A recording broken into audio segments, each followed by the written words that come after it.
placer estar con ustedes esta mañana aquí en Santiago. Llegué el día miércoles aquí a Chile, pasé de una vez para el pueblo de Molina, llegamos anoche, o más bien hoy en la madrugada, aquí a Santiago para estar con ustedes en estas 4 conferencias escatológicas que marcan los acontecimientos extraordinarios que estamos viviendo, y sobre todo después que Israel cumplió 70 años el 14 de mayo del 2018, y donde vamos a analizar a la luz de las Escrituras el acontecer post 70 años de Israel. Y como van a ver ustedes, toda la base está en los 10 años en rojo que se menciona en el judaísmo, y que exactamente es lo que hemos iniciado desde el año pasado para acá. Y ustedes se van a dar cuenta dónde estamos parados, cómo está la crisis, cómo está el mundo, cómo está el cambio climático, cómo está la moralidad, que es la que vamos a ver esta mañana. Todo tiene que ver ineludiblemente con los acontecimientos finales. Es un placer iniciar aquí en esta preciosa, hermosa iglesia de su pastor García. Vamos a iniciar en este momento con la palabra del Señor en Lucas capítulo 17. Lucas capítulo 17 y el versículo 28 al 30. Dice así la palabra del Señor: Asimismo, como sucedió en los días de Lot, cuando comían, bebían, compraban, plantaban, edificaban, pero el día en que Lot salió de Sodoma, llovió del cielo fuego y azufre y los destruyó a todos. Así será el día en que el Hijo del Hombre se manifieste. Oremos. Amantísimo y Dios y Padre celestial, estamos ante el gran trono de tu presencia para darte las infinitas gracias, Señor, por esta palabra que vamos a compartir en esta mañana para tu honra y para tu gloria. En el nombre que es sobre todo nombre, en el nombre de Cristo Jesús nuestro Señor, te pedimos que bendigas esta palabra, Señor. Amén y amén. Amén. Estando el Señor Jesús en el monte de los Olivos, después de haber salido de Jerusalén, del monte del templo más bien, que fue la última visita que él hizo para ya no volver más a este lugar, después de haber hecho el lamento profundo por Jerusalén, el llanto como se le conoce por Jerusalén, los discípulos posiblemente lo invitaron a sentarse en una de las múltiples de rocas que en ese entonces existía en el Monte de los Olivos. Digo existía porque hoy en día el Monte de los Olivos está completamente lleno, habitado de comunidad prácticamente, si es que no está despoblado como en la época del Señor Jesús, donde prácticamente estaba despoblado. Ahí se sienta en una de esas rocas, y allí él da el famoso mensaje de el fin del mundo. 3 de los evangelistas o de los escritores de los 4 evangelios hacen referencia en una forma amplia sobre el sermón del fin del mundo en el Monte de los Olivos. Cada uno lo enfocó, ese sermón de Jesús, hacia diferentes comunidades. Por ejemplo, el mensaje del fin del mundo que recopiló Mateo de esas palabras del Señor Jesús, lo enfocó específicamente hacia la comunidad judía. De hecho, Mateo está escrito total y absolutamente en hebreo, lo que quiere decir que su mensaje, su enfoque escatológico en cuanto al fin del mundo estaba enfocado totalmente hacia el pueblo de Israel. El caso de Marcos, o conocido como Juan Marcos, enfoca el sermón del fin del mundo a judíos y gentiles, pero lo que se llama de pueblo en general, es decir, de clase media hacia abajo. Su mensaje es por eso que se conoce como el mensaje de Juan Marcos, como un mensaje explosivo, lleno de impactos, emociones, por el enfoque que él da, por la comunidad en que él lanza su evangelio, que es, como dijimos, para gentiles y para judíos. El mensaje que enfoca Lucas, sobre todo en el fin del mundo, a Lucas se le conoce como el evangelio intelectual. De hecho, él era un intelectual, una persona educada, era un médico, en lo que hoy conocemos como la parte científica, y el enfoque que él hace lo hace más profundo, que hoy en día es sin lugar a duda el evangelio, y sobre todo en relación al fin del mundo, es el que constantemente está siendo citado o investigado o leído por nuestros científicos, porque hace declaraciones Lucas que solamente el mundo científico los puede entender a la perfección en este momento, como el tema que vamos a ver en la noche sobre la crisis de la inmigración. Así es que Lucas escribe su evangelio específicamente para la comunidad judeo-gentil, pero de clase media alta, es decir, de un nivel muy alto, el evangelio de él. De hecho, es uno de los evangelios más riquísimos que encontramos de los cuatro, en la forma en que lo expone Lucas. Ahí Lucas hace una recopilación del fin del mundo y hace enfoque profundo específicamente sobre la moral. ¿Y por qué la moral? Porque la moral, dicen los expertos, la determinan de la clase media para arriba. Se cree que de la clase media y arriba se cree que son los que deben de ser, por ser muy más educados, los que deben de ser más moralistas. Pero las estadísticas nos dicen que el bajonazo de los principios morales comienza prácticamente de la clase alta hacia baja, y que realmente la parte baja es la que todavía puede mantener los principios altos en la moral. Una de las señales de los tiempos del fin del mundo, sin lugar a dudas, serían los principios morales, la caída de los principios morales. Allí en el Monte de los Olivos, él toca un tema específicamente que tendrá que ver con la moral de los últimos tiempos. Menciona específicamente el caso de Sodoma. Sodoma, que en cierta forma le podemos llamar como una especie de la profecía, o la capital, más bien, la capital de el pueblo cananeo. Los cananeos, que eran posiblemente descendientes de Can, el famoso Can, el hombre que encontramos en el incidente vergonzoso que se dio con su padre Lot. De ahí que se dice que ellos son los descendientes, y que vino la depravación de su propio padre, hizo que esos pueblos muchos siglos después se volvieran eminentemente depravados.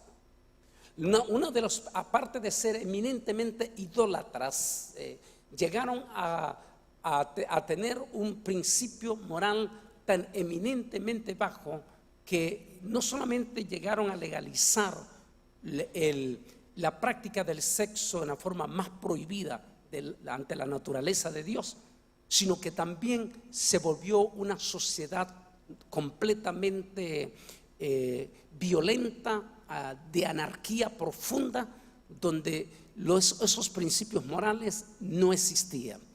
El Señor Jesús el Señor Jehová de los ejércitos advirtió a su pueblo de Israel cuando iba camino a la conquista de la tierra y le dijo que cuando entrara a Canaán, que más tarde se convertiría en la tierra de Eretz Israel, el Señor terminantemente le prohibió al pueblo de Israel terminantemente que no cayera en la práctica de los cananeos, porque eran prácticas abominables, y si ellos caían en esa práctica, Dios no tendría más remedio que enjuiciar a su propio pueblo e inclusive echarlo de su propia tierra.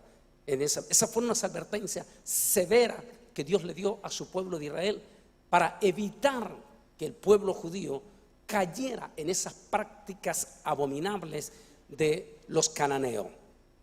Jesús hace referencia que efectivamente esa condición moral se va a volver a repetir en la generación del fin del mundo. Eso es lo que enfoca Lucas, en la generación previo al fin del mundo, a lo que el profeta Joel le llama el día grande y terrible de Jehová. Esa expresión que se utiliza constantemente en los profetas menores da a indicar que se trata del periodo conocido como la gran tribulación.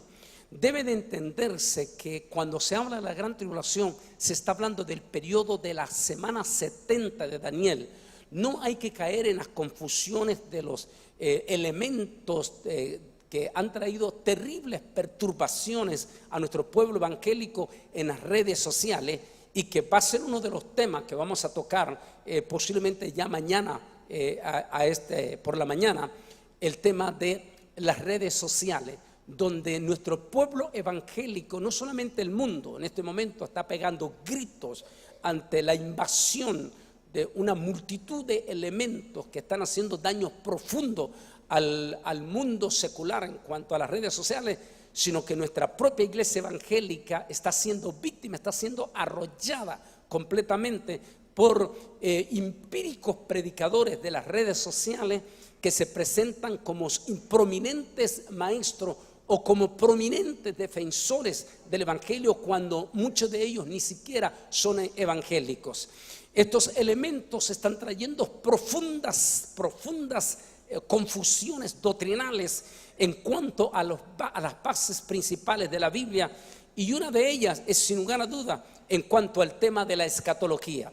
Dicen un montón de disparate que inclusive nuestros maestros de instituto bíblico, en su inmensa mayoría, que antes se educaban leyendo buenas enciclopedias, prominentes diccionarios bíblicos, hoy estos maestros de instituto bíblico se alimentan de esas declaraciones de la internet, y hoy encontramos que muchos maestros de instituto bíblico tienen severas aberraciones a sus estudiantes en cuanto a la escatología, porque no se están alimentando de un buen canal como es los grandes libros o expositores bíblicos, sino que se están alimentando de todo esto.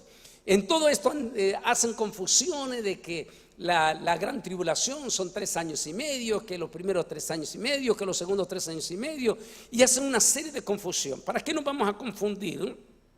La Biblia habla del periodo terrible de Jehová, que estará compuesto por la semana 70. La semana 70 de Daniel está compuesta por 7 años lunares. Esos 3 años, por supuesto, hay un desglose en la escatología, que son los primeros 3 años y medio, que es el establecimiento indiscutible, indetenible, más bien sería, del sistema de la bestia, el anticristo. ¿Por qué decimos indetenible? Porque en el momento del arrebatamiento, el único poder que detiene a la fuerza de Satanás para operar total y absolutamente sin ningún estorbo sobre el mundo, sobre el planeta Tierra, mientras ese poder que ahora lo detiene no se ha quitado de en medio, Satán, a través del anticristo y el sistema del nuevo orden mundial, no puede operar total y absolutamente en control como él lo desea. Necesita que ese estorbo que ahora lo detiene sea quitado de en medio. Ese estorbo que ahora lo detiene es, sin lugar a duda, la iglesia bajo el poder del Espíritu Santo. Jesús dio autoridad a la iglesia y él dijo las siguientes palabras: he aquí os doy potestad de hollar escorpiones y serpientes y contra toda fuerza del mal. La iglesia es un poder extraordinario que está sobre la tierra y es la que detiene a las fuerzas totales de la tiniebla, porque siempre, en cualquier país del mundo, donde quiera que haya 2 o 3 orando, ahí está el poder del Señor Jesucristo. Él dijo: donde 2 o 3 estén reunidos en mi nombre, yo estaré en medio. Y eso significa que ahí hay un poder donde las tinieblas no tienen potestad. Ese poder es la iglesia bajo el poder del Espíritu Santo. Pero en el arrebatamiento la iglesia es arrebatada, y al ser arrebatada, con él también se va la plenitud del Espíritu Santo. No habrá ningún estorbo para el anticristo, para el nuevo orden mundial, para los Illuminati. No habrá ningún estorbo. Los evangélicos que se quedaron no van a tener ninguna facultad de poder, porque todo evangélico hoy en día, si necesita, cuando se convierte verdaderamente al corazón, tiene el poder del Espíritu Santo, porque tenemos la plenitud del Espíritu Santo. Pero después del arrebatamiento no está la plenitud del Espíritu Santo. Así es que esos evangélicos que se quedaron no van a tener ni siquiera para espantar una mosca poder. Así es que el anticristo va a tener total el camino abierto esos primeros 3 años y medio para hacer de las suyas. Es decir, que ya lo estamos percibiendo con el tema que vamos a ver esta mañana. Ya se está perfilando todo eso. Solo que en este momento solo están los empujes, pero no se puede instalar totalmente, porque hay un poder que lo detiene. Pero en los primeros 3 años y medio de la gran tribulación no lo estorba nada, y él avanza con todo su poderío de triunfo, como el caballo blanco, el conquistador que entraba en el caballo blanco a los grandes triunfos de batallas a Roma. Pero en los siguientes 3 años y medio, ese gobierno que está triunfando sobre todo el sistema del planeta Tierra se tendrá que enfrentar en la segunda etapa al gran cordero, a la ira del gran cordero de Dios. Eso es lo que llamamos el enfrentamiento entre el leopardo y el cordero de Dios. Y eso es lo que no saben los de la escatología desglosar en esa manera, y entran en grandes confusiones. Una de las señales entonces contundentes que el Señor está hablando previo a ese día grande y terrible, es decir, previo a la gran tribulación, en este caso también previo al arrebatamiento de la iglesia, es que los principios morales se van a venir a los más bajos niveles. Déjenme compartirles a ustedes esta parte también del Talmud. El Talmud es el segundo libro más importante, yo diría más bien un compendio o un expositor del judaísmo, que tiene una importancia grande después de las Sagradas Escrituras. Es el manual más importante después de la Biblia. En el Talmud existen muchas enseñanzas talmúdicas, como se le dice, de parte del judaísmo, y entre ellas se han podido encontrar algunas declaraciones proféticas de los rabinos. Sin lugar a duda, una de ellas es esta que vamos a ver a continuación, que coincide exactamente con la posición de la profética del Señor Jesucristo. Esta profecía hecha por uno de los rabinos, quien habló que previo a la aparición del Mesías, ese Mesías, recordemos que ellos que están esperando no es el Señor Jesucristo. Recuerde que ellos todavía no han recibido a Jesús. Jesús dijo en cierta ocasión: yo he venido en nombre de mi Padre y a mí no me habéis recibido. Otro vendrá en su propio nombre y a ese le recibiréis.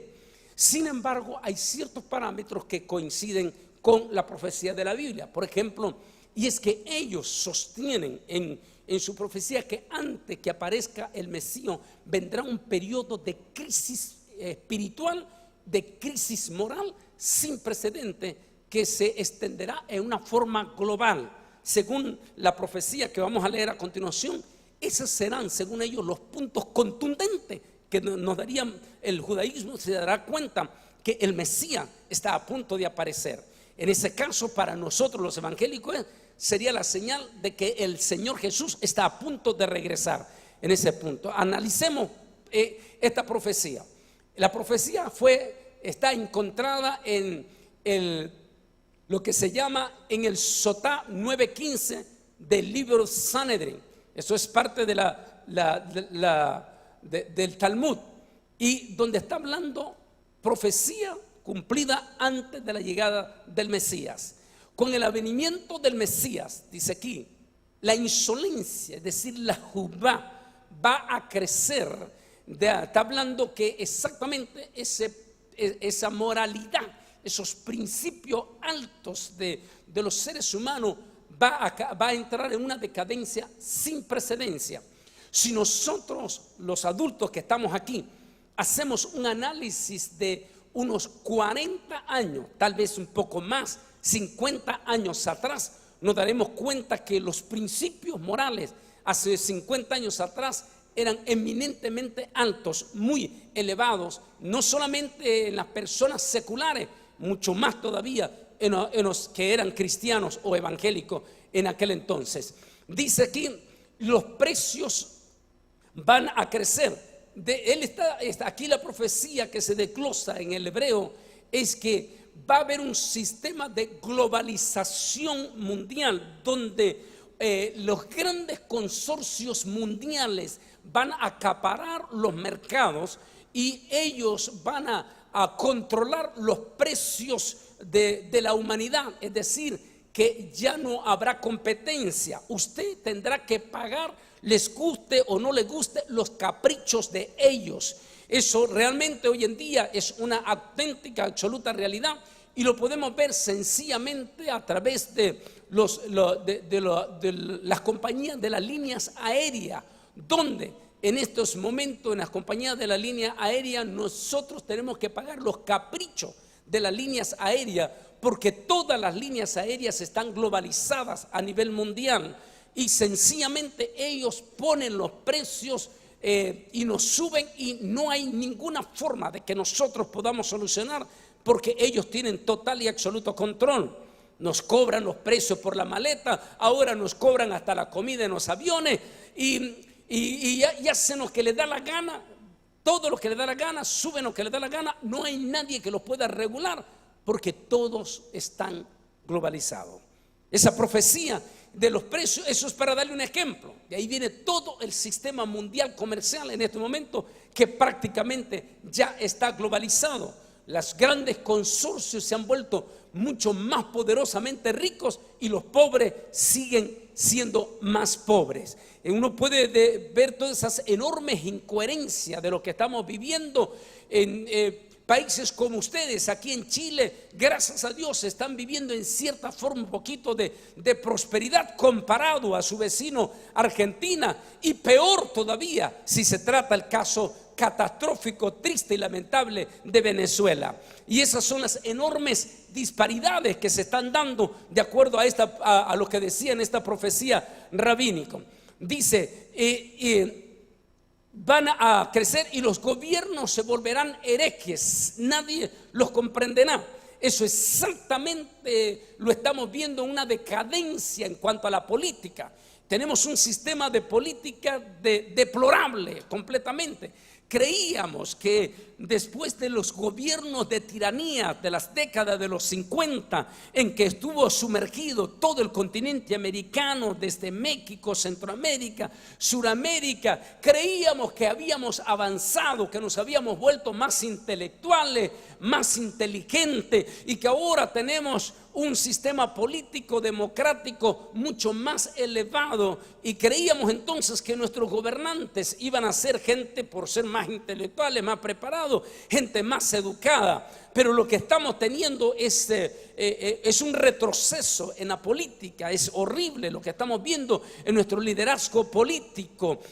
Por ejemplo, podemos hablar el caso de los Estados Unidos de América, donde en Estados Unidos, la primer potencia del mundo, cualquiera que fuera candidato a ser presidente o presidente tenía que tener un nivel de ética en cuanto a sus expresiones públicas y en cuanto a su moralidad.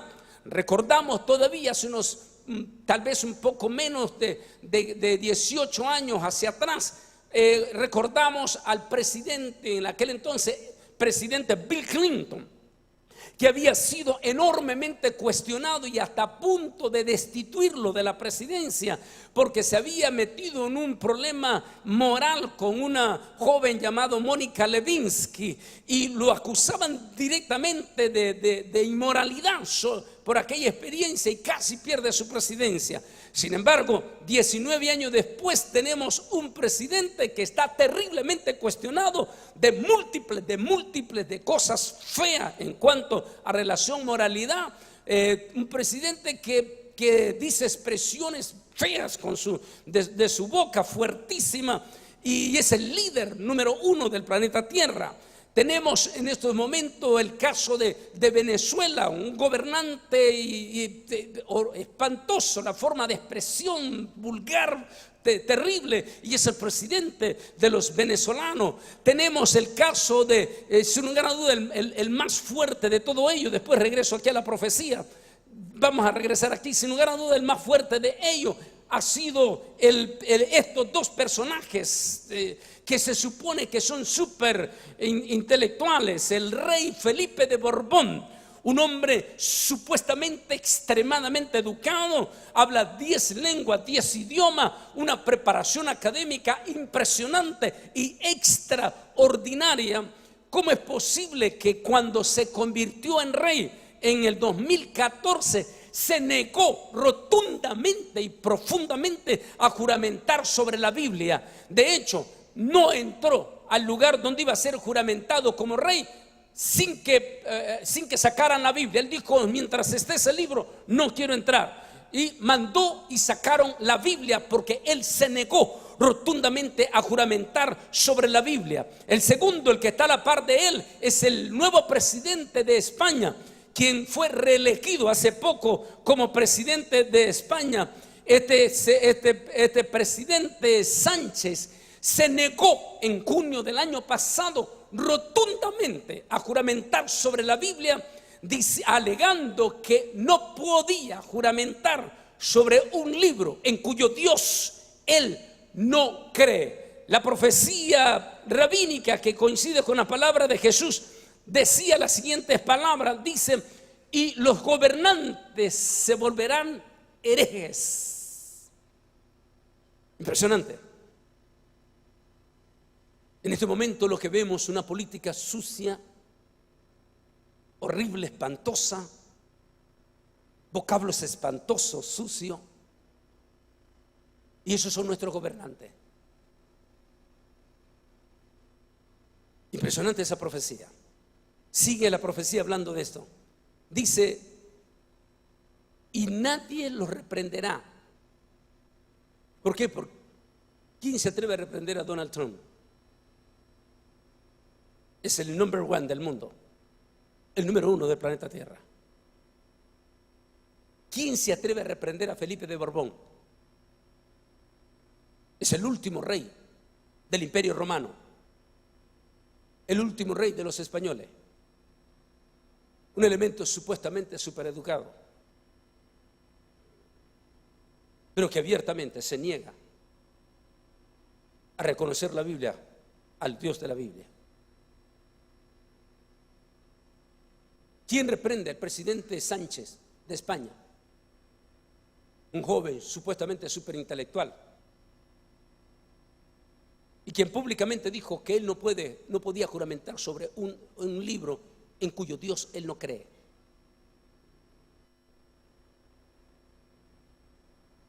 ¿Quién se atreve a reprender a Nicolás Maduro? ¿Quién se atreve a reprender a los políticos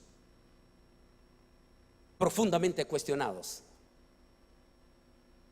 Dice: nadie los podrá reprender. La sabiduría de los estudiosos va a decaer. Lo que aquí está hablando en este momento esta profecía la traducción es más bien en cuanto al espiritual. Es decir, que va a haber una crisis espiritual en cuanto a la teología. En lugar de que en este caso el pueblo cristiano, inclusive el judaísmo, está pasando esa misma crisis. En lugar de centrarse más profundo en el estudio de las Sagradas Escrituras, en el estudio de compendios manuales, expositores bíblicos, el pueblo cristiano va a decaer y va a entrar en una decadencia de conocimiento sin precedentes. Esa es la crisis que estamos viviendo en estos momentos. En la introducción hablaba la crisis que está viviendo la iglesia porque no se está alimentando de teología, de palabra, de buenos mensajes, sino que se están alimentando, lo que vamos a hablar mañana en las redes sociales, de una multitud de empíricos predicadores. Va a haber una decadencia espiritual, hay una enorme ignorancia. Se supone que en este momento que tenemos el acceso libre al conocimiento de los nuevos descubrimientos de las Sagradas Escrituras, los nuevos datos que se han sacado, en lugar de aprovechar este conocimiento, la iglesia evangélica, incluyendo el pueblo de Israel espiritualmente, ha caído en una enorme ignorancia espiritual y teológica, catastrófico. La inmensa mayoría de los evangélicos prácticamente no conocen la Biblia en estos momentos. Es decir, al decir no la conocen es porque no la están leyendo. Si ustedes hacen un análisis de todos ustedes que están aquí y miran su propia Biblia, la tienen completamente nuevecita. Ni una sola raya, ni una sola nota en su Biblia. Prácticamente no están leyendo la Biblia. La Biblia sencillamente se ha vuelto un adorno, como la cartera en la dama, o sencillamente un simple libro con que se viene a la iglesia, pero no se está leyendo la Biblia. Al no estarse leyendo la Biblia, dice, como decía Krishnamurti, ese gran filósofo hindú, cuando los pueblos dejan de leer, se vuelven analfabetos. El analfabetismo trae como consecuencia la ignorancia, y la ignorancia los lleva a ser víctimas de los manipuladores. Esa es la crisis que está viviendo en este momento. La decadencia, el conocimiento, la sabiduría va a mermar. Tenemos por cosas espantosas y horribles, que aunque es el tema que vamos a ver mañana, horrible lo que estamos viendo de grandes supuestos paladines a quienes ustedes siguen en las redes sociales. Los exaltan, pero no por su sabiduría, no por sus profundas palabras teológicas, sino por sus palabras vulgares, por sus formas agresivas y por ser los maestros calumniadores. Y de eso se están alimentando. Que de hecho tengo un ejemplo mañana que vamos a ver. Sigue la profecía.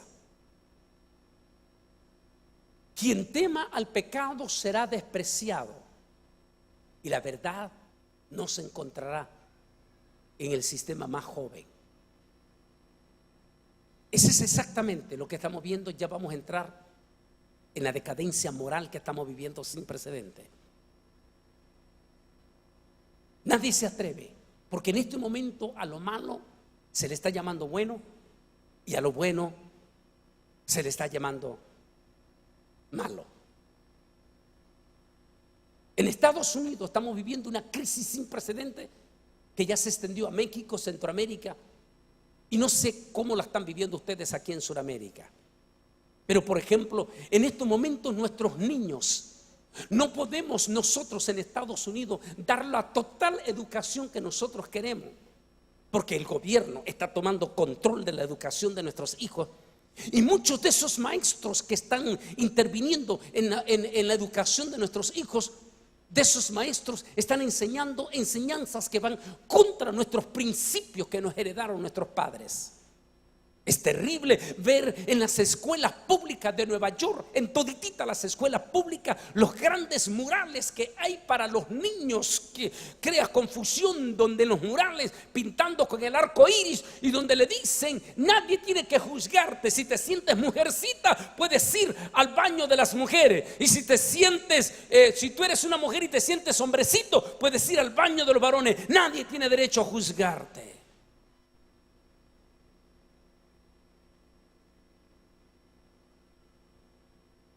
Y Dios libre que los padres saltemos y brinquemos contra esos murales. porque se nos viene hasta demandas encima. Dice, nadie lo reprenderá, nadie podrá. La decadencia el pecado será quien tema el pecado será despreciado, y la verdad no se encontrarán más jóvenes, y los jóvenes avergonzarán a los mayores, y los mayores reverenciarán a los jóvenes. Esa es la crisis que estamos viviendo realmente. Porque hace 50 años para atrás nuestros adultos eran respetados. Ver una persona adulta era considerada una persona de respeto. Dios libre para nosotros. Recuerdo cuando niño, si alguno de nosotros nos cruzábamos en medio de una plática de dos adultos, prácticamente nos castigaban. En ese momento ver a un señor adulto significaba respeto. Había que darle respeto no solamente a nuestros padres, sino a nuestros propios vecinos adultos. Considerábamos a los viejos como sabios, como inteligentes, donde ellos ya habían pasado, donde nosotros apenas íbamos a pasar. Pero hoy es todo lo contrario. Ahora ser viejo es considerado como ignorante y los jóvenes se creen los muchos más inteligentes. Todo está al revés. Hoy hay un irrespeto. Hoy los hijos no respetan a los padres. Es más, es hasta peligroso si el padre quiere regañar a su hijo, porque depende cómo lo regañe. Su hijo puede ir a la escuela, y como ahora son los maestros los que están mandando la educación de nuestros hijos, puede ir a la escuela y puede decir: mi papá me gritó anoche duro, y ese maestro le cree a ese niño, inmediatamente llama a la orientadora social. Eso pasa en los Estados Unidos, eso pasa en Canadá y eso pasa en Europa, no sé aquí en Chile. Inmediatamente llama a la orientadora social llama a la policía y ya viene y le hacen todo un escándalo a aquel pobre padre porque su hijo lo denunció que le gritó.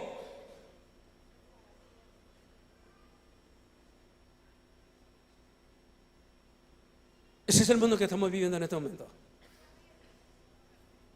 ¿Cuál es el rumbo que estamos tomando? ¿Cuál es el futuro entonces de nuestros niños?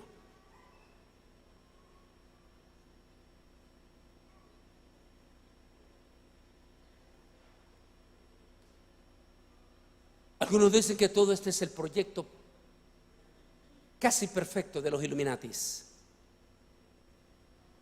Por supuesto que esta es una agenda de los Illuminati. Decía un congresista, por cierto, peruano, en el Congreso de Perú. Este congresista que tuvo el valor y los pantalones para decir ahí, cuando él dijo: dejémonos de cuentos y dejémonos de todo esa alarde y palabrería de la paridad o el género, el problema de género, y hablémonos de ese problema del matrimonio de hombres con hombres, mujeres con mujeres. Él dijo: todo esto es un proyecto que alguien nos está financiando poderosamente. Y ese proyecto tiene una finalidad. Igual que ese mismo proyecto está financiando el aborto para que se aborte indiscriminadamente. Ese es el mismo proyecto también que está financiando el movimiento gay. Es la mejor manera de evitar, dicen ellos, embarazos. 2 hombres no pueden tener hijo, 2 mujeres no pueden tener hijo. Así es que ese es un proyecto, dijo, orquestado directamente por los Illuminati, financiado por ellos, que son los dueños de las 2 monedas más grandes del mundo, el dólar y el euro. Así que tienen el superpoder económico para ellos implantar e imponer las agendas que ellos determinen. Y su agenda es el deterioro de la moralidad. Ahí está, nadie lo está deteniendo. No existe un poder, todos los poderes están controlados por ellos. ¿Por qué no miramos este documental poquito? Vamos a ver si podemos hacerlo.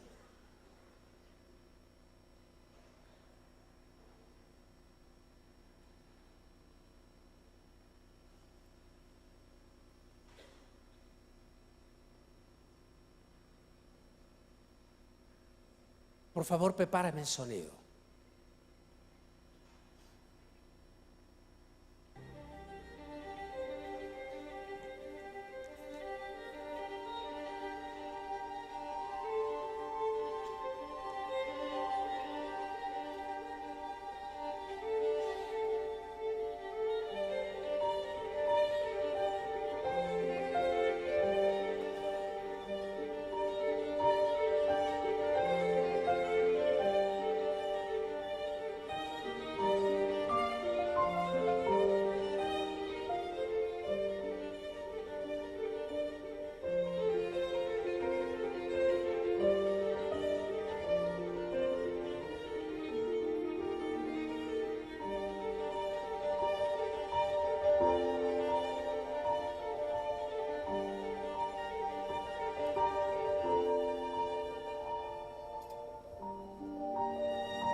Ladies and gentlemen, the very word secrecy is repugnant in a free and open society.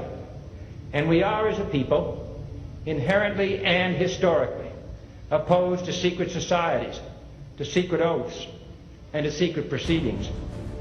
For we are opposed around the world by a monolithic and ruthless conspiracy that relies primarily on covert means for expanding its sphere of influence, on infiltration instead of invasion, on subversion instead of elections, on intimidation instead of free choice.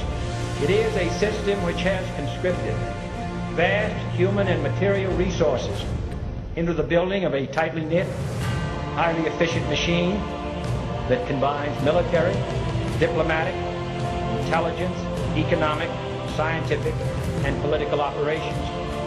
Its preparations are concealed, not published. Its mistakes are buried, not headlined. Its dissenters are silenced, not praised. No expenditure is questioned, no secret is revealed. That is why the Athenian lawmaker Solon decreed it a crime for any citizen to shrink from controversy. I am asking your help in the tremendous task of informing and alerting the American people, confident that with your help, man will be what he was born to be, free and independent.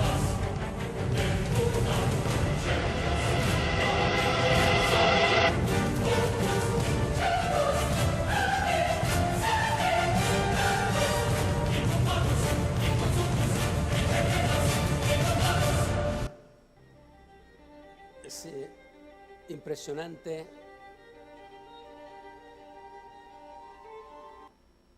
impresionante cómo estamos viendo lo que ellos dicen en este momento, todo lo que usted vio. El único presidente en la historia de los Estados Unidos que se atrevió a denunciarlo, lo mataron solo 2 semanas después de haber dado ese discurso en el Congreso. Nadie se atreve, no hay gobernante, no hay líderes que se atreva a hacerlo. Tal como dijo la profecía, esta impresionante profecía del Talmud, nadie los podrá reprender. Ellos manejan todo el sistema moral que se está dando en este momento. Esta situación crítica, terrible que estamos viviendo. Violencia sin control en países como El Salvador, Guatemala, Honduras, donde prácticamente, y México mismo, existen 2 gobiernos. El gobierno constituido, elegido por el pueblo, y los delincuentes que tienen el control total. Países como la violencia en Venezuela sobrepasa todo entendimiento. Me decía unos misioneros en Washington, norteamericanos, me dijo: Bolaine, fuimos a Venezuela y cuando nos llevaron del aeropuerto hasta el lugar, en la capital de Venezuela, dijo, en todititos los semáforos en rojo no nos detuvimos, pasamos todos los semáforos en rojo. Entonces yo le pregunté a los hermanos que nos llevaban, ¿por qué no nos detuvimos en ninguno de los semáforos en rojo? Ellos le dijeron: hermano, si nos detenemos, nos matan. Argentina, país vecino de ustedes, ante la crisis que está viviendo momentos de delincuencia sin precedente. Brasil, que a pesar que apenas va comenzando, un buen hombre, un buen presidente, por lo menos de principios morales, pero ha agarrado un país terriblemente violento, sin precedente, donde los expertos dicen que va a ser difícil para él poder controlar la anarquía que ya existe en Brasil. México, por más buenos principios de deseo que tenga el nuevo presidente mexicano, dice que va a ser imposible detener la anarquía dentro de los mexicanos. Alguien controla todo esto, esa violencia incontrolable, esa venta de armas incontrolable. Nadie lo puede detener. Una decadencia sin precedente moral. Aquí hablábamos hace poco, esta es la realidad de lo que estamos viviendo. Estos presidentes, este rey y este presidente demuestran la catastrófica crisis moral que estamos viviendo en el planeta Tierra. Es como que el apocalipsis, los caballos del apocalipsis ya se desataron. Mientras estábamos viendo eso, no sé si había otra imagen aquí que haría esto. Impresionante. No solamente esta decadencia moral nos está golpeando lo más profundo a la iglesia evangélica misma, donde la misma iglesia evangélica, que ya la vamos a ver adelante, ha entrado en una decadencia moral misma, que ya la vamos a tratar. Pero si la iglesia evangélica está pasando esto, imagínese también el pueblo de Israel. ¿Quién iba a creer que cuando Dios advirtió a Moisés advirtió al pueblo de Israel en nombre de Jehová, diciéndole al pueblo de Israel que jamás se le ocurriera practicar los pecados de Canaán? Como conocemos, el pecado número 1 de los cananeos fue la sodomía. La Biblia dice, cuando el profeta Jeremías habló en su mensaje de advertencia al pueblo de Judea, que había caído en los más bajos morales, en una decadencia de apostasía sin precedente, donde sus sacerdotes se habían corrompido y sus profetas se habían vuelto completamente unos charlatanes. El profeta Jeremías dice en su denuncia profunda que le hizo a estos sacerdotes y a todos, le dijo: porque ustedes no solamente han caído en actos inmorales y altamente aborrecibles delante de Jehová, sino que también, le dijo, estáis tolerando los pecados de los cananeos. No dice en aquel entonces que Israel aprobó el matrimonio de hombres con hombres y mujeres con mujeres, sino que simplemente lo toleraron. Eso quiere decir que los sacerdotes y el pueblo y la sociedad judía en esa época, antes de ser llevados cautivos, se hicieron de la vista gorda ante la depravación moral de la práctica de los cananeos. Hoy, 2500 años después, el pueblo de Israel no solamente está tolerando completamente, sino que apenas ahorita en el mes de junio acaba de celebrar la famosa marcha del orgullo gay. 250,000 gays desfilaron, aquí está viendo la imagen usted, en Tel Aviv. Llenaron toditita la calle principal de Tel Aviv con banderas del arco iris. Si el propio pueblo de Dios, Israel, ha caído en este momento tan bajo, a tal magnitud que inclusive algunos religiosos creen que el propio Benjamín Netanyahu ha caído en un momento de juicio de Dios. Porque ¿quién iba a creer que el primer ministro más religioso de Israel, el que siempre ha defendido lo religioso, el que siempre ha defendido el sistema conservador de Israel, en las semanas pasadas o meses pasados acaba de nombrar a un miembro de su gabinete abiertamente gay, con motivo del mes de junio, que era considerado el mes del orgullo gay?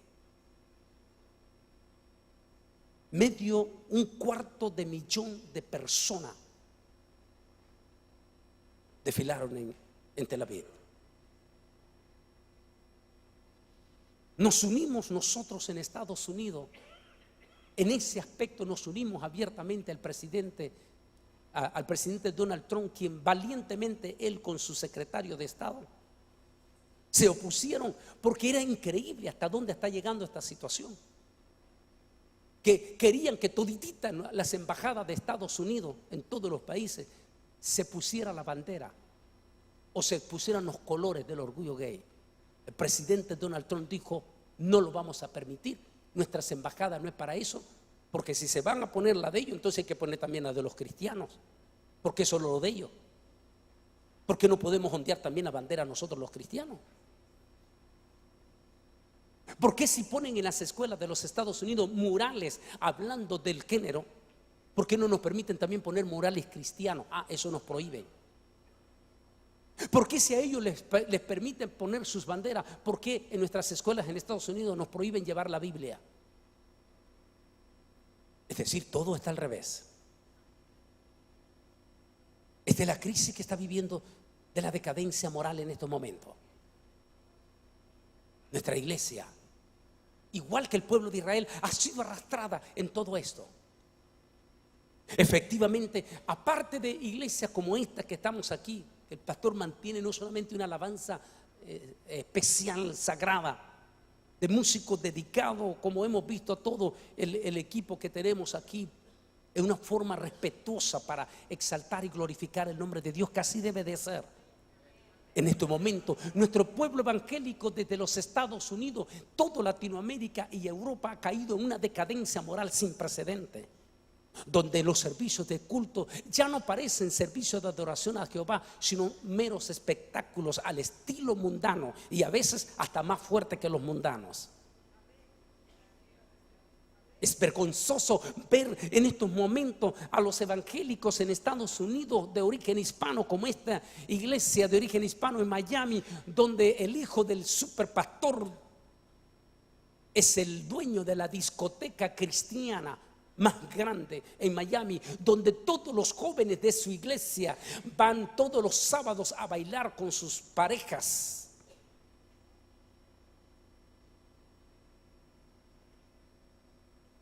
Los grandes espectáculos que se están viendo, sí son grandes espectáculos, pero sin Dios, sin Biblia, no hay palabra. No quieren predicadores que les lleven a esas multitudes, no quieren predicadores, no quieren entretenedores, artistas. Si la iglesia misma está pasando este bajonazo espiritual, ¿cómo queremos que el mundo esté mejor? Si nosotros somos la luz del mundo, y si nosotros que somos esa luz, se nos está apagando esa luz, entonces ¿qué luz va a tener el mundo en este momento?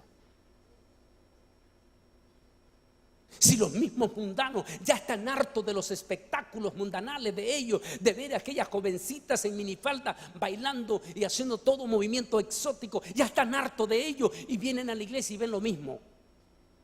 Entonces, ¿qué esperanza tienen estos inconversos? Porque una vez alguien dijo: no, es que tenemos que hacerlos como ellos para ganarlos para ellos. El problema es que el mundo ya está hastiado del mundo. Cuando viene a la iglesia no quiere venir a buscar al mundo a la iglesia, él quiere venir a buscar algo diferente, algo que sea diferente de esa cosa hastiada que él tiene allá. Él quiere encontrar una experiencia que lo cambie.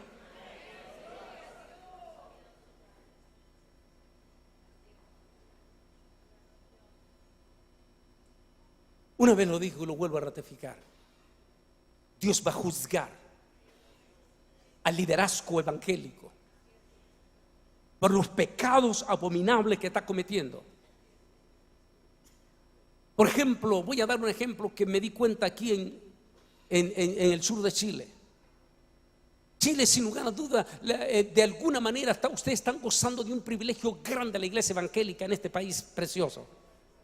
Y es que de una manera el gobierno, es decir, el presidente, su gabinete ha sido bastante generoso con la iglesia evangélica, y los gobiernos municipales, no sé cómo le llaman, la comuna, como le llaman ustedes, son bastante generosos con la iglesia evangélica, y en alguna manera están destinando fondos, el mismo gobierno, cosa que en los otros países no lo hace. En Chile destina fondos para la iglesia evangélica, y los evangélicos no están aprovechando esos fondos que el gobierno da para expandir el evangelio, sino para distorsionarlo.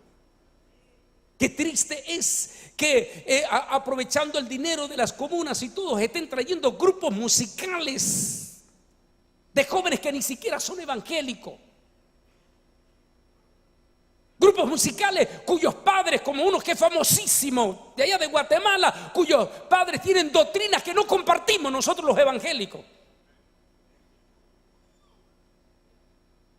Y ustedes les pagan 15,000, 20,000 dólares, mientras que hay iglesias aquí mismo en Chile, en lugares humildes, donde necesitan por lo menos 2,000 dólares para poner el techo de su iglesia. Ustedes no pueden dar ese dinero a esos grupos misioneros, pero sí le pagan 20,000 dólares a un grupo, a grupos musicales o cantantes que ni siquiera son cristianos. Un día Dios los va a demandar. Desde Chile hasta Estados Unidos, Dios va a demandar a estos líderes y a ustedes, porque ustedes pagan para ir a ver eso también. Cuando sus pastores piden ofrenda para sus grupos musicales, para sus muchachos, para ayudar a comprar instrumentos, para ayudar, no dan ninguna ofrenda, pero sí van corriendo al estadio a pagar lo que sea para ir a ver, pagar los caprichos de estos grupos impíos. Dios lo va a juzgar. Porque en esos lugares no hay mensaje, no hay palabra. Hay salto, hay brinco, hay luces a colores y hay de todo, al estilo de todo un perfecto show mundano. Sus líderes, sus cantantes quieren parecerse no a los cantantes santos de antes, no, se quieren parecer a los grandes artistas mundanos. Salen con la camisa por fuera, con los pantalones rotos, y salen con el pelo largo, y salen todos tatuados, porque ellos quieren parecerse al mundo y no a Cristo. Todo lo contrario, la Biblia dice: de modo que si alguno está en Cristo, nueva criatura es, las cosas viejas pasaron, todas son hechas nuevas. Cuando venimos a Cristo tenemos que ser luz en medio de las tinieblas.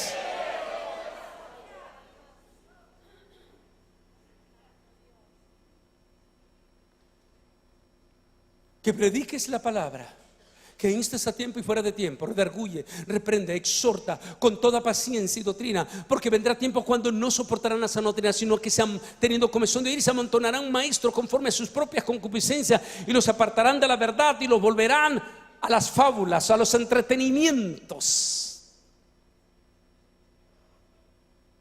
al chisme, a la calumnia.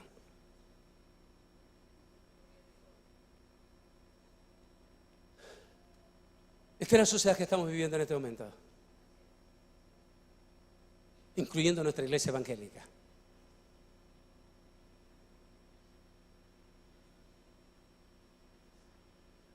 Incluyendo nuestros propios evangélicos, no están instruyendo a sus hijos en Cristo. Como vamos a ver en este estudio profundo de la mañana, extraterrestre y redes sociales, vienen a la iglesia y le dan el teléfono a su hijo o la tableta. Y ese niño parece zombie sentado en la banca, que ni siquiera se está dando cuenta que mencionan el nombre de Jesús. Han convertido a su propio hijo en una máquina peligrosa, porque en su casa usted no habla con su hijo. Su hijo está metido horas de horas, metido en el teléfono, metido en la tableta. El gran problema, el daño que usted le está haciendo a su hijo es, uno, le está dañando sus ojitos.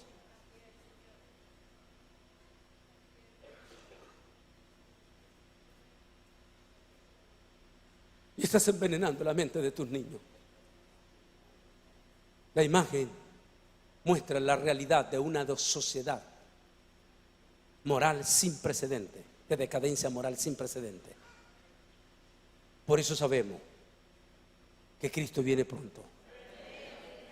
Y el hermano entregará la muerte al hermano, y el padre al hijo, y se levantarán los hijos contra los padres y los matarán, y seréis odiados por todos por causa de mi nombre, pero el que persevere hasta el fin, este será salvo. Es la cruda realidad. Yo quiero pedirles que se pongan de pie esta mañana. Esa es la cruda realidad de lo que estamos viviendo en este momento.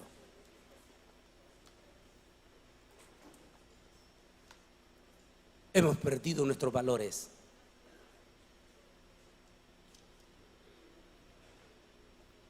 La crisis que está viviendo el mundo también está viviendo la iglesia.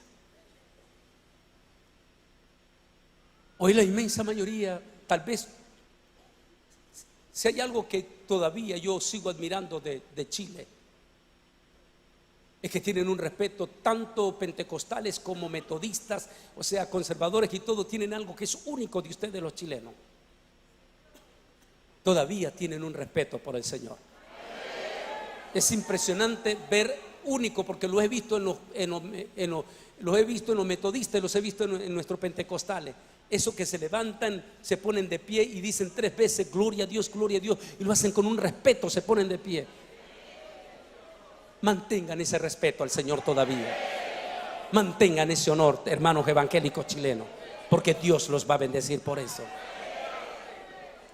Pero el resto de América Latina, la situación es para pegar grito. Se entra insolentemente a los templos. No hay respeto en los templos. Como vamos a ver mañana, hay un irrespeto que el pastor está hablando y todos están clavados en su teléfono. No hay respeto por la adoración y el respeto a Dios. Simplemente a la hora que le da la gana se levantan, se ponen de pie y salen, irrespetando el culto, irrespetando la prédica, irrespetando la alabanza. No hay respeto, nada para Dios. Se nos olvida que cuando venimos a la casa, es a la casa de Jehová, a la casa del Señor, y por lo tanto debemos de hacerlo con respeto y con honor, sea lo que sea, diga lo que diga usted y todas las cosas malas que tengan, y Él lo es. Pero si hay algo que tenemos que quitarnos el sombrero con los católicos, es que ellos respetan la iglesia católica cuando van. Si va un hombre y entra a la iglesia católica, es la costumbre de ellos, se quitan el sombrero, se sientan con respeto. Pero nuestra iglesia evangélica, que conocemos la verdad, ellos respetan sin conocer la verdad. Nosotros conocemos la verdad, conocemos el evangelio, conocemos al Señor Jesucristo. Deberíamos de tener mayor respeto cuando venimos a la casa de Dios a adorar al Rey de Reyes y Señor de Señores. Enseñemos a nuestros niños, enseñemos a nuestros jóvenes, enseñemos a todos que cuando venimos a la casa del Señor es adorar y a respetar la casa del Señor. Y tenga respeto. Si hay algo que admiro, por ejemplo, cuando vamos al Muro de los Lamentos, es que aún a los niños judíos allá en el Muro de los Lamentos, cuando se van a salir del Muro de los Lamentos en las adoraciones especiales que se tiene, ningún niño se atreve a darle la espalda al muro así de un solo golpe, sino que sale caminando hacia atrás, en esta manera hacia atrás, para salir con respeto. ¿Cómo desearíamos que en la casa del Señor tengamos respeto? Aún para levantarnos, ya sea que tenga una necesidad y todo se levante con respeto. Porque recuerde lo que dice el profeta: mas Jehová está en su santo templo, calle delante de él toda la tierra. Cuando venimos al templo, venimos a adorar al Rey, a exaltar al Rey, a glorificar al que nos da la vida y que te la puedes quitar. Volvamos a levantar nuestros principios morales en nosotros. Nuestros maestros le dicen una cosa a nuestros niños en la escuela: sentémonos nosotros cuando ellos vengan y digámosle: no, mi hijo, es así la cosa. Siéntese con ellos, platique con sus hijos y dígale: la educación la vas a recibir de nosotros, no del gobierno, porque el gobierno no es el que te mantiene, sino soy yo como padre, como madre, la que te mantengo. Yo soy la que te voy a educar. Tome el control de sus hijos. El mundo se está perdiendo, pero su hijo no es el mundo. Su hijo es su casa. Usted es el responsable de educar a sus hijos, a su familia, y eduquémonos espiritualmente. Volvamos a levantar en alto la adoración al Rey de Reyes y Señor de Señores. Oremos. Amantísimo Dios y Padre celestial, estamos ante el gran santo nombre tuyo, Señor, para darte las gracias en esta mañana. Padre, sabemos que los principios morales han venido a los más bajos niveles, Señor. La crisis que está viviendo el mundo se está reflejando en la misma iglesia, Señor. Se ha perdido la identidad espiritual en la iglesia. Se ha perdido el respeto, Señor, y se ha perdido la pasión por tu palabra. En el nombre de Jesús de Nazaret, ayúdanos al remanente a mantener estos principios en alto. En el nombre de Jesús, te pido que bendigas a cada hermano y a cada hermana que ha venido esta mañana, Señor. Algunos desde los pueblos lejanos, Señor. En el nombre de Jesús Nazaret, que lleven este mensaje, que necesitamos volver a levantar nuestros valores en alto. El mundo se está destruyendo, pero eso no quiere decir que nosotros como iglesia nos vamos a destruir, porque tú nos escogiste, Señor, para hacer luz en medio de las tinieblas, no para que imitemos al mundo, sino más bien para que el mundo nos imite a nosotros.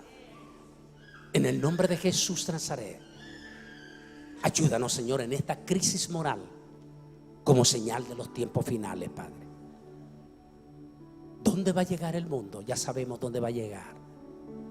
Por ahora, Señor, todo lo que te pedimos es que nos ayudes a nosotros, a la iglesia. En el nombre de Jesús te lo pedimos. Amén. Amén. Esto es solo una introducción. Esta noche yo quiero tener, esta tarde, ¿a qué hora es, Cris? ¿A qué hora es? A las 4. Solo vamos a ir un ratito a comer. No se me acuesten a dormir porque se me duermen. Esta tarde yo quiero tocar el tema, la crisis de la inmigración, fase final. Vamos a ver el cambio climático, todo lo que está pasando, los gritos, los lamentos, los llantos, y de cómo todo esto fue profetizado. La crisis de la inmigración, esta tarde, a las 4 de la tarde. Que Dios les bendiga.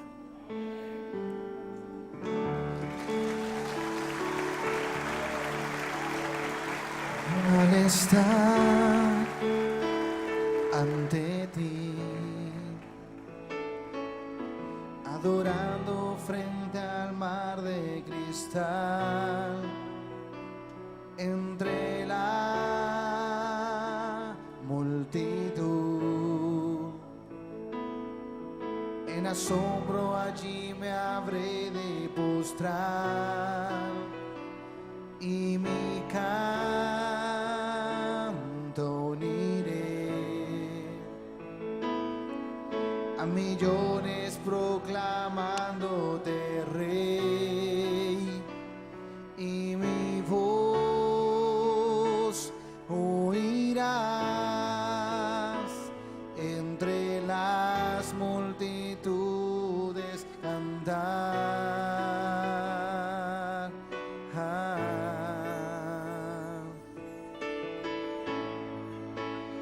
Digno es el Cordero de Dios, el que fue inmolado en la cruz, digno de la honra y el poder, la sabiduría suya es, y al que está en el trono sea el honor. Santo, santo, santo es el Señor, reina por los siglos con poder. Todo lo que existe es por Él.